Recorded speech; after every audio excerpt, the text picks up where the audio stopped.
मोठा श्रीमंत घराण्यातला पोरगा होता. त्यावेळेस बाळूमामा मावशी आल्या. मामानं नमस्कार, मामाला सगळ्यांना नमस्कार केला, भंडारा लावून घेतला. मामानं सांगितलं जा प्रसाद घ्या. प्रसाद घेतला सगळ्यांना आणि सगळ्यांना प्रसाद घेऊन मामाच्या अवतीभोवती बसले. मग त्या शेठजीच्या मुलाने विचारलं बाळूमामाला, बाळूमामा तुम्ही देव आहोत आणि माझ्या घरावर एक मोठं संकट आले. मोठं, एवढं मोठं संकट आले की त्यावेळेस तो संकटाचं महत्व सांगण्याच्या अगोदर तो रडायला लागला, ढसा रडायला लागला. संकट तर काहीच नव्हतं, पण तो मामाच्या डोळ्यावर पट्टी बांधत होता. त्यावेळेस म्हणलं तो मामाला रडत रडत मामाला म्हणला, मामा माझ्या घरी दरोडा पडलाय, दरोडा दरोडा चोरी झाली मामा. सगळं होतं ना तेवढं सगळं माझ्या घरचं पूर्ण धुवून नेलंय मामा, काहीच ठेवलं नाही मामा. 1 करोडापेक्षा बी मोठी चोरी माझ्या घरावर झाली.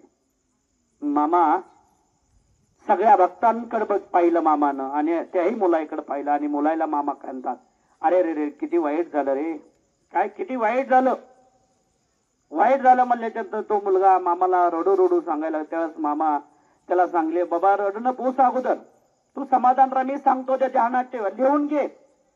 ह्याच तारखेला ह्याच दिवशी तो मामाला मुलगा म्हणायला लागत होता की मामा माझ्या घरी जी दरोडा पडल्याला जो चोरी झाली, कारण त्या चोरीमध्ये 1 करोडापेक्षा बी जास्त माझी प्रॉपर्टी निघून गेलेली. म्हणजे पैसा, सोनं, चांदी, हिरे, मोती, ताडेन, तसेच बैल, वस्तू, अनेक वस्तू, कारण त्या चोरट्याने नेल्यात मामा. 1 करोडापेक्षा बी जास्त चोरी झाली मोठी.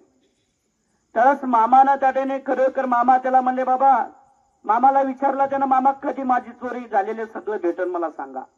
मामानं सांगायला सुरुवात केलं, रडू नको, शांत बस. कारण मामानं सांगितलं आजची तारीख आणि अरे किती याचं वाईट झालं बघा, ऐका. तर ह्याच्यासाठी त्याने मी ह्याला एकदा सांगतो, ती तारीख लिहून ठेवा सगळ्यांना, तारीख आणि दिवस लिहून ठेवा की ह्याच तारखेला ह्याच दिवशी त्याच्या जेवढा चोरी झालेला जेवढा पैसा, सोनं, चांदी जे असतील मूल्यवान सगळ्या वस्तू, जेवढी चोरी झाल्या तेवढी त्याला त्या दिवशी परत भेटेल. कोण्या दिवशी? ज्या तारखेला आज चोरी झाली ना, ज्या तारखेला झाली ना, आज सांगतोय मी, आज ही तारीख, हेच दिवस लिहून ठेवा, त्या तारखेला सगळं भेटून जाईल. त्याच आणि त्या मुलगा तो वाटेने खरोखर मामाचं दर्शन घेतलं, निघाला वाटण. आणि ते वाटानं जात असताना मुलं सगळे बाळूमामाची निंदा करायला लागले. बघा बाळूमामा देव म्हण, माझ्या घरी चोरी झाली नाही आणि चोरी भेटणार म्हणा आता त्या तारखेला आणि त्या दिवशी.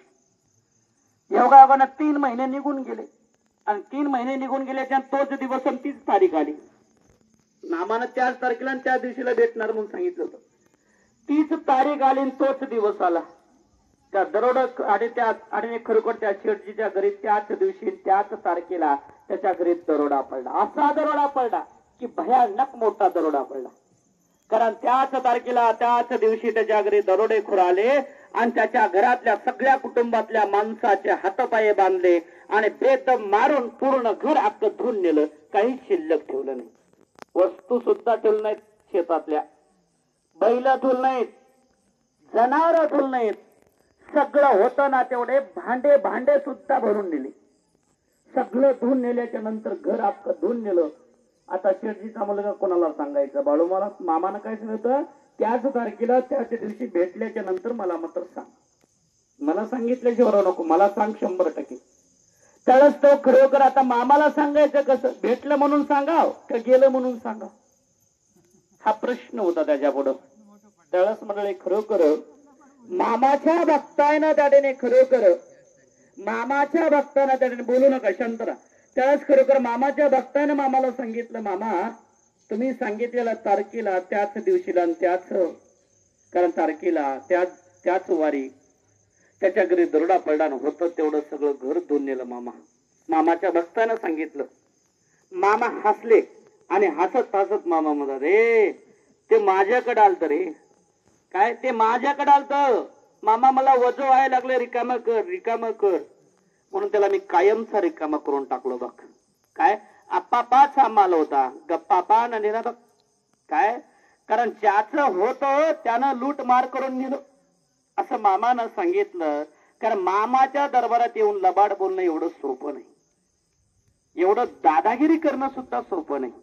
म्हणजे श्री सद्गुरु संत बाळूमामा एक देव असा आहे ना, कारण हा सगळं सण करतो, पण लबाड बोलणं, लबाड मीपणा आणि त्यातल्या त्या दारू, मटण आणि शिवाशिवी ह्या एवढ्या गोष्टी मात्र अजिबात सहन करणारा देव अजिबात नाही. एखादी वेळेस तुम्ही त्या भगवंताला त्याने भगवंताचं काम थोडे कमी केलं तर सहन करेल, परंतु त्याने मामाच्या दरबारात जर चुकीचा कार्य आपण करसान तर मरसान ध्यानात ठेवा.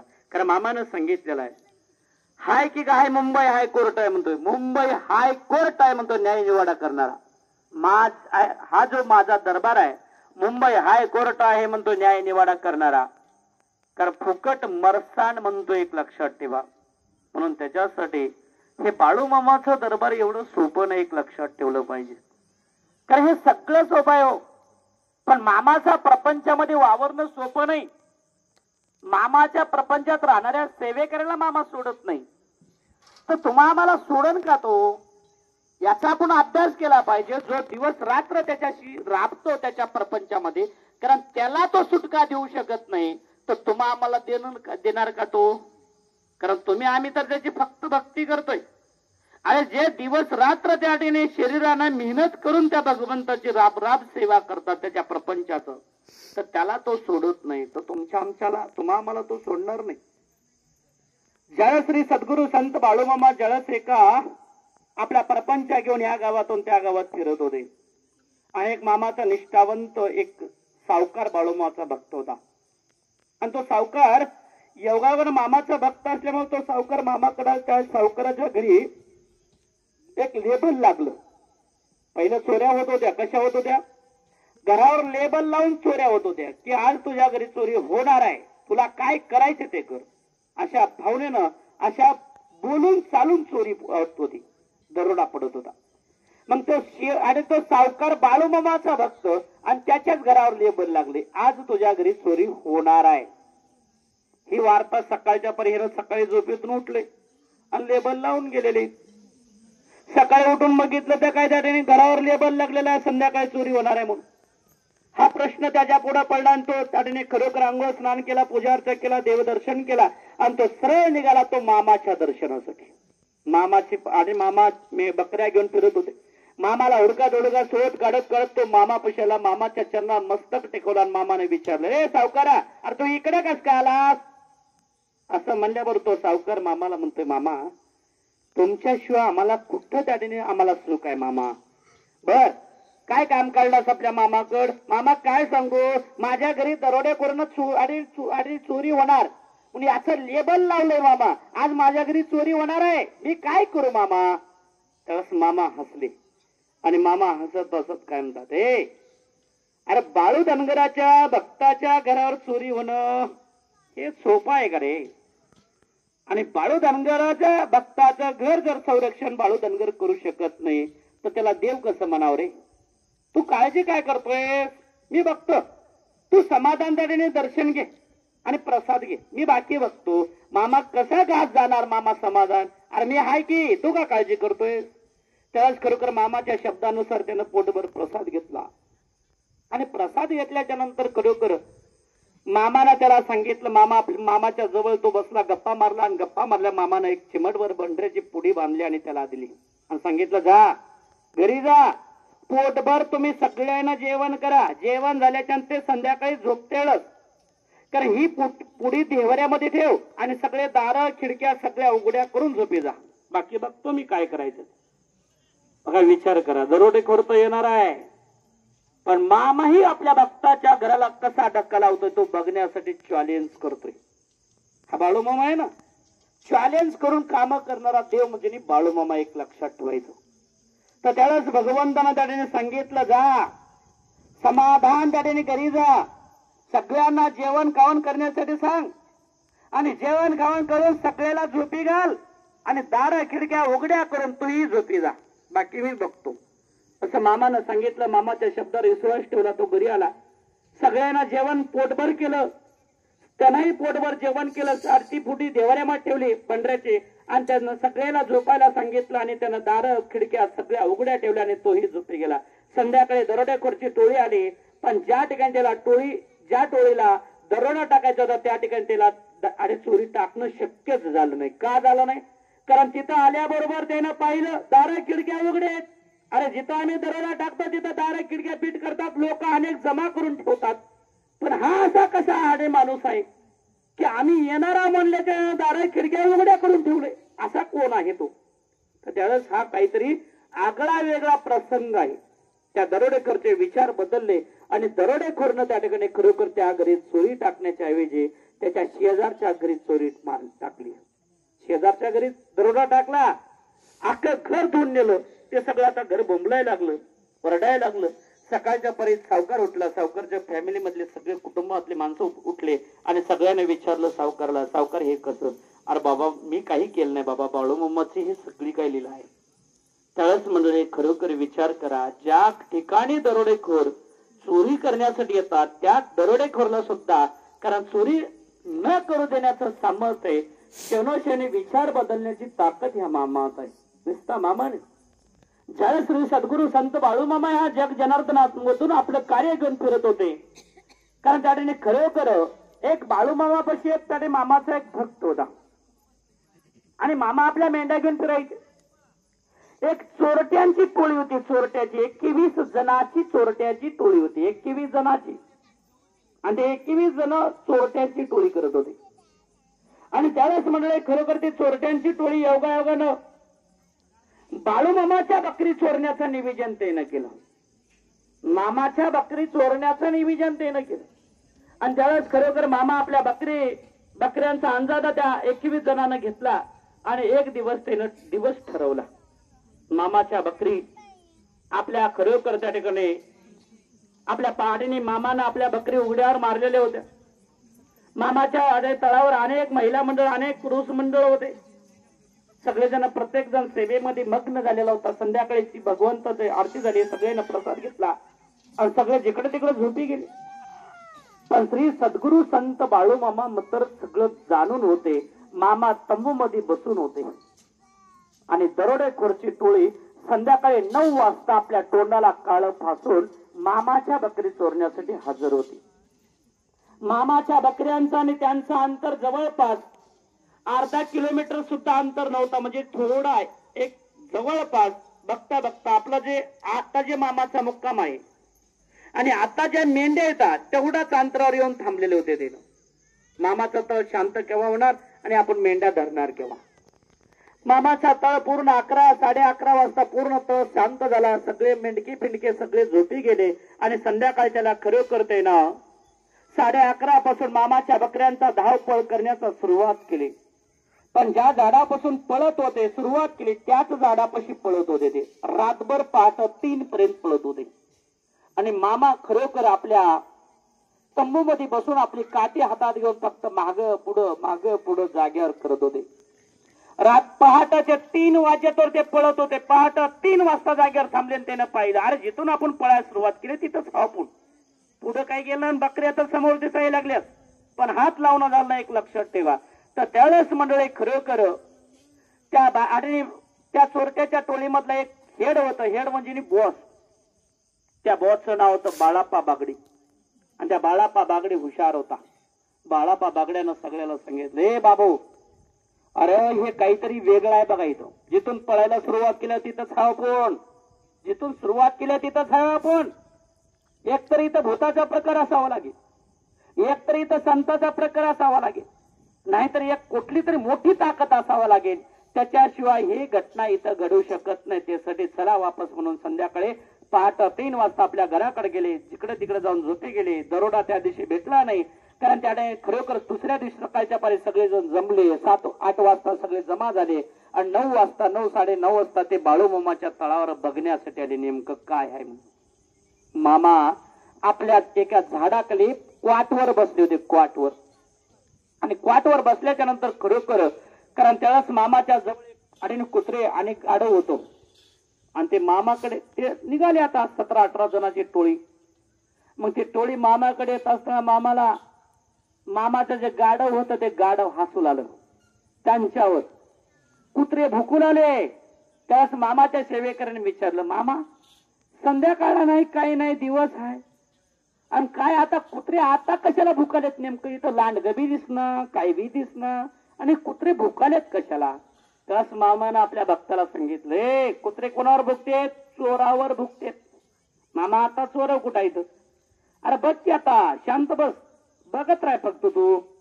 त्यालाच म्हणले खरोखर त्या मामानं कुत्र्याला आणि गाढवाला सांगितले, मी आहे की गप्प बसा की, मी बघतो काय करायचं. त्याला श्री सद्गुरु संत बाळू मामानं त्या खरोखर त्या ठिकाणी ते जवळ आले आणि मामानं आपल्या भक्ताला सांगितले, ए बाळापा, नावा सगट मामानं बोलले, ए अरे पळून पळून दमला असतान रे रातभर, थकला असतान, थकवा आला असेल, जरा पाणी पिताव का जरा पाणी? त्यावेळेस मामानं त्याला पाणी दिलं. त्यावेळेस त्यांना मामानं म्हणल्याबरोबर त्याच्या तळपायाखालची माती सरकली आणि ते मामाला म्हणतात, मामा हे तुम्हाला कसं कळालं? ह्या जगामध्ये कोण काय करतय, कुठं हाय, कुठं चाललाय, हे मला सांगण्याची गरज लागत नाही बघ. ह्या जगामध्ये मुख्य प्राणी असू दे, चालते बोलते माणसं असू दे, प्रत्येकाची नोंदणी माझ्यापाशी असते. कारण सकाळी सूर्य निघाल्यापासून सूर्य मावळेपर्यंत आणि मावळल्यापासून उगवेपर्यंत मी सगळ्यांचं आपल्या डायरीमध्ये पार करून ठेवत असतो. ज्यावेळेस जग झोपी जात ना, अरे ज्यावेळेस हे जग झोपी जातं त्यावेळेस मी, कारण माझं तिरसोळ हा जगाच्या माथ्यावर असतं जगाचं संरक्षण करण्यासाठी. आणि ज्यावेळेस जग झोपी जाते त्यावेळेस मी तिसरा डोळा उघडा करून अख्या विश्वाचं राखण करत असतो. तो म्हणजे मी राखण म्हणजे कोण काय करायला लागलाय, कोण काय कुठे गेलाय, कोण काय बोलायला लागलाय, काय काय कला निर्मिती करायला लागलाय, ह्याच्यावर माझं परिपूर्ण निरीक्षण असतं आणि त्याच्यावर परिपूर्ण माझं ध्यान असतं, ध्यानात ठेवायचं. तर त्यावेळेस मामानं सांगितलंय, अरे चोऱ्या माऱ्या सोडून द्या रे, चोऱ्या माऱ्या करायचं सोडून द्या. आजपर्यंत चोऱ्या करून तुमचा काय फायदा झाला का? तुम्हाला काय श्रीमंती आली का चोऱ्या माऱ्या करून? काही नाही. अरे उलट तुमची नुकसान आहे त्याच्यामधून, उलट तुमचं वाटोळ आहे. अरे त्याच्यामुळं तुमच्या घरामध्ये सुख आहे का, समाधानी आहे का? मग काय चोऱ्या माऱ्या करून काय कमवलं बाबा तुम्ही? अरे तुम्ही चोऱ्या माऱ्या करण्यापेक्षा तुम्ही देवाची सेवा करा, भक्ती करा. ए जीन्स पॅन्ट, देव आहे, तू का जावाई नाहीस देवाचा? तर मंडळी खरोखर ज्यावेळेस श्री सद्गुरु संत बाळूमामानं सांगितलं, बाबू अरे चोऱ्या माऱ्या सोडून द्या, सतमार्गानं तुम्ही देवाची आराधना करा, भक्ती करा, देवदेव करा. त्यावेळेस ते चोरी ती साधी टोळी नव्हती. जवळपास त्या भागातल्या परिसरातले लोक घाबरत होते त्या टोळीला, एवढी मोठी टोळी होती ती. तर ती टोळी म्हणजे नाही, त्या टोळीला मामा सांगत असताना ते टोळी बाळाप्पा बागडे म्हणतोय, मामा तू म्हणतोस ते खरंय, कोण्या देवाची आराधना करा? सगळ्या देवाला सुद्धा आम्ही लुटले, आता कोणता देव देव करा मामा? मामानं सांगितलं, अरे सगळं सोडून द्या, तुम्हाला सुखाचे दिवस येतील, आनंदाचे दिवस येतील, तुम्ही देव देव करा. त्यावेळेस त्यानं सगळ्यांना मामाला सांगितलं, मामा आजपासून मी तुझी, अरे आजपासून चोऱ्या करायची कायमची बंद करतो, आजपासून तुमचीच भक्ती करतो आणि तुमची सेवा करतो मामा. त्याच्यासाठी ते बाळाप्पा बागड्याची 19 माणसाची 21 माणसाची टोळी, कारण त्यानं कायमची अरे चोरी सोडली आणि ते बाळू मामाची भक्ती आणि मामाची आराधना करायला लागले. कायमचे आणि मामाचे भक्त झाले आणि ते मामाकडे नेहमी नेहमी यायचे. आणि एक दिवस मामाला वचन मागितलं की मामा आमच्या गावात तुम्ही बकरी घेऊन कधी येणार? त्यावेळेस मामानं सांगितलं, 100% येणार बघ. मी आज जरी नाही आलं ना, मी जरी नाही आलो तर माझं हाड मास मात्र तुझ्या दारामध्ये आल्याशिवाय राहणार नाही. पण मामानं 4 सप्टेंबर 1966 मामानं समाधी घेतली. म्हणून त्या बाळाप्पा बागड्यांना सगळ्यांना वाटलं आता बाळूमामानं समाधी घेतली, आता मामा काय, मामाचा शब्द खोटा झाला. पण त्या दिवशी गप्पा मारत असताना त्याच गावातून, त्यांच्याच गावातून बाळूमाच्या मेंढ्या पुढे जात होत्या आणि त्या मेंढ्यातले भले मोठे 2 बोकडं त्यांच्याच धाळजीला टक्कर मारून जाग्यावर ते बोकडं दोन्ही मरण पावले. त्यावेळेस ते सगळे गाव जमा झालं. गावच्या सगळ्या लोकांना विचारलं की कोणाचे आहेत काही नाही, तर त्याला सांगितलं हे बाळूमामाच्या बकरी आहेत. त्यावेळेस बाळाप्पा बागड्यांची टोळी अख्खी रडत होती आणि खरोखर अख्खं गाव रडत होतं. त्यावेळेस मेंढ्या पुढे गेलेल्या वापस फिरवल्या आणि त्यांच्या गावात जवळपास 1.25 महिना बाळूमाच्या बकऱ्यांचा मुक्काम ठेवला आणि स्वतः अख्खं गाव बाळूमामाच्या बकऱ्यांची राखण करत होतं, सांभाळ करत होतं. मामाच्या सेवेकऱ्यांना त्याने मामाची सेवा करू देत नव्हते, पण त्याला तळावर थांबण्यासाठी सांगितलं. आणि सगळे जे अख्खं गाव चोरट होतं, अख्खं गाव चोरट होतं, ते अख्खं गाव बाळूमामाच्या मेंढ्याची राखण करत होतं. विचार करा. अहो, अख्खं द्रवडेकर लोक, चोरटे लोक, लबाड लोक, त्या लोकांना सुद्धा बाळूमामानं आपल्या भक्तीचा मार्ग दाखवून त्याला सुद्धा सज्जन तयार करण्याचं काम मामा केलं. आजही मंडळी, आजही या बाळूमामाला मानणारा वर्ग आदल दरोडे खोर बाळूमाला मानतात. त्यांना तो आदल गुंड लोक बाळूमाला मानतात. आदल गुंड, आदल गुंड याचा अर्थ कळतो का? नुसत्या चोऱ्या करणारे नाही, दिवस रात्र आणि भांडणं वाद विवाद करणारे आणि कथन करणारे अनेक लोक बाळूमामाला पूजतात. ध्यानात ठेवा.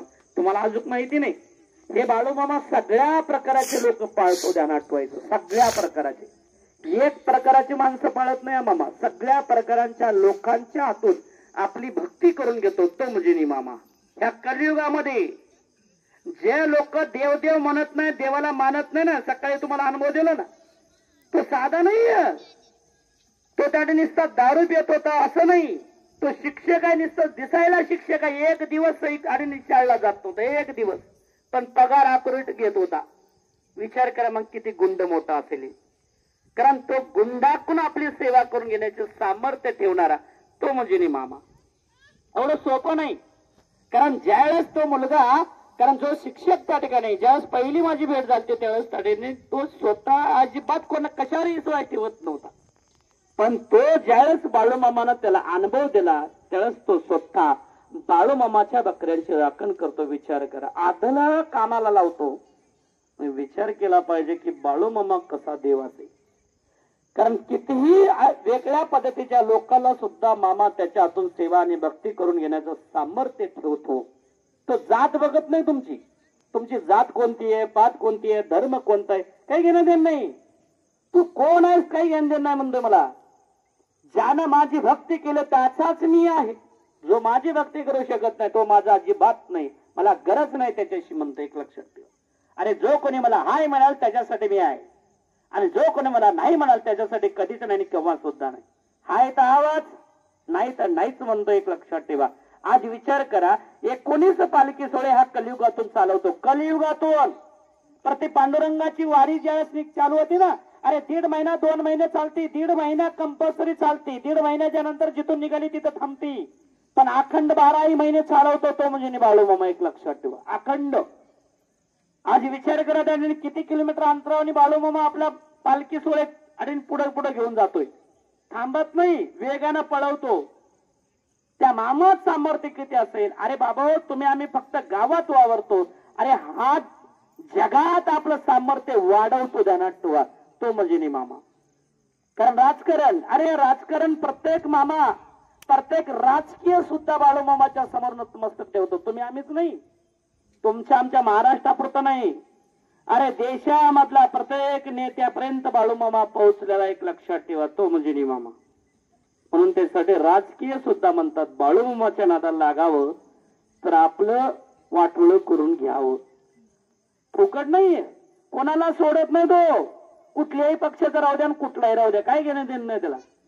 तू नीट असेल तर मी तुझ्यासाठी नीट आहे, तू माझ्यासाठी नीट नाही तर मी तुझ्यासाठी नीट नाही. कारण म्हणून त्याच्यासाठी एक काळजी ठेवा की बाळूमामा म्हणजे एक सोपा आणि साधारण समजू नका. त्याच्यापासून 100% तुम्हाला काही देतो. तो काही देण्याचं सामर्थ्य आहे, चांगलं घेण्याचं सामर्थ्य तुमच्या आमच्यामध्ये पाहिजे. एक लक्षात. म्हणून त्याच्यासाठी काळजीनं सेवा करा, भक्ती करा, नीतिमतीनं भगवंताची आराधना करा. त्याच्या माध्यमातून आपण देव आपल्याशी करण्याचा प्रयत्न करा. बाळूमामाची आरती झाली. कारण एवढा वेळ घेण्याचं पाठीमाग कारण आजचे आमचे आयोजक प्रवेजकानं, कारण त्याला प्रत्येकाला कामं असल्यामुळे त्यांना वेळ भेटला नाही. ते म्हणले होते 9 वाजता आरती, 3 तासात का होईना स्वयंपाक. म्हणून ते नाही बी समाधान, आम्ही बी समाधान. देव म्हणला तुम्ही 2 जण समाधान असलं तर मी कसं राहू समाधान. देव म्हणला माझं मला चालू.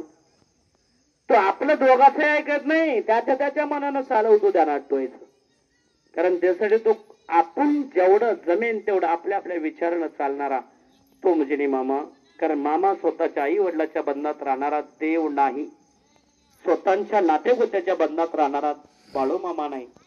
जगाच्या बंधनात बाळूमामा कधी राहणार बाबू. तो स्वतंत्र आहे आणि स्वबळावर आहे.